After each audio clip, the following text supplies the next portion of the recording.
Opposite personalities work in non-monogamy. That's what we're here to talk about today on openlove101.com. Welcome to our show. We're John and Jackie, and we're happy to have you here with us today. That was awesome. Changing it up. Changing it up. I love that. Do opposites work? Yeah, absolutely. I think that's why we work so well. It's because you're like super extroverted. I think we're both. I'm introverted. You. No. No. I tell him this all the time. Like, no, I'm introverted. Maybe I'm shy. No. I think I was at one time. Maybe at one time, but not anymore. You walk in like, hey. I walk in and head straight to the corner of the bar. Yes. Well, that is true. Yes. You're the one that's like, you have to get up and mingle. Like, I do.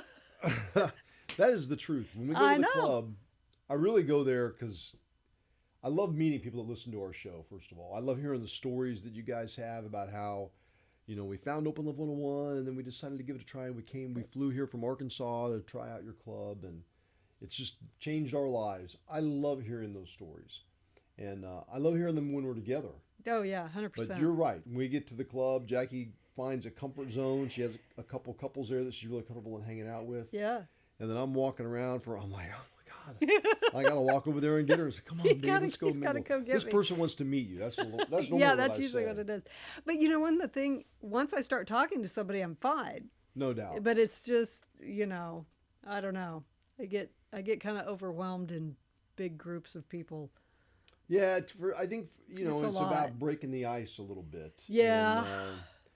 And once you're out there talking to different people and then they start coming up, yeah, it's not a big deal then anymore. I'm good. But, you know, in relation to, like, the art of swinging or consensual non-monogamy, I feel like a lot of couples that we talk to, there is kind of that opposite. There's always one that's on the social sites, or they're the ones that are talking to all the couples, and the other one doesn't really know what's going on. They just wait to be told, like, oh, I found this other couple and it fits our parameters, and what do you think? You know, and then they get to go, like, check out the site or find the couple or talk to the couple or, you know, have their input. But it seems like there's always somebody within that couple that's more in charge of that.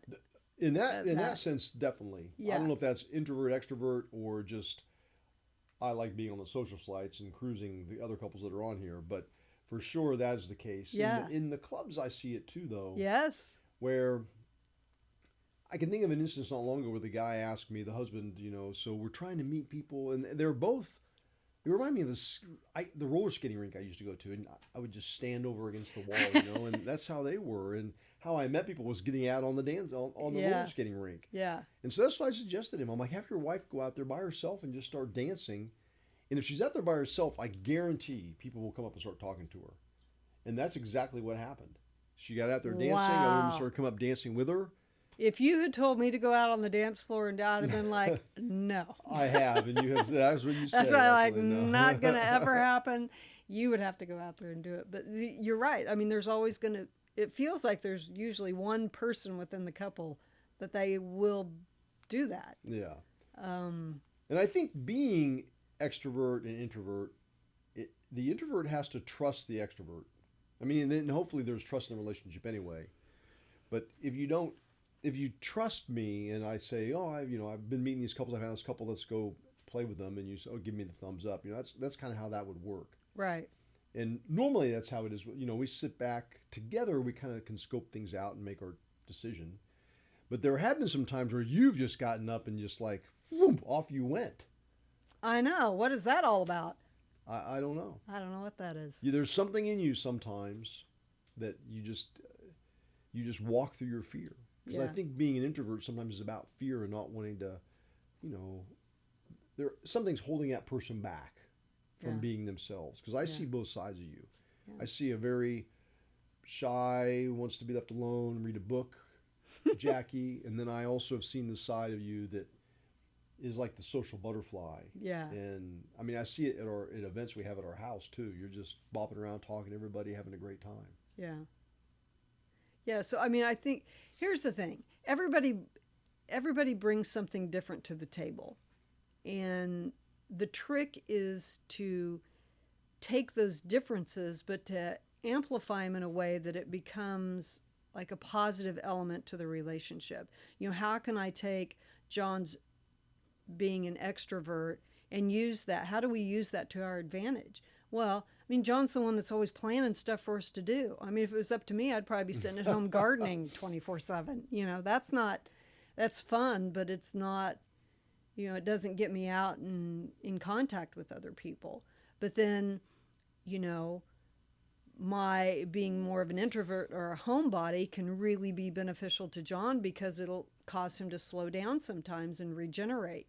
And, you know, so it's not about taking those differences that we have and amplifying them in a way that's negative, like, oh, you just do this, or, you know, looking at it in a way that's detrimental, but looking at as a way that's advantageous for us. Like, how do we make this work together with both of these, and, you know, and apply it in our relationship?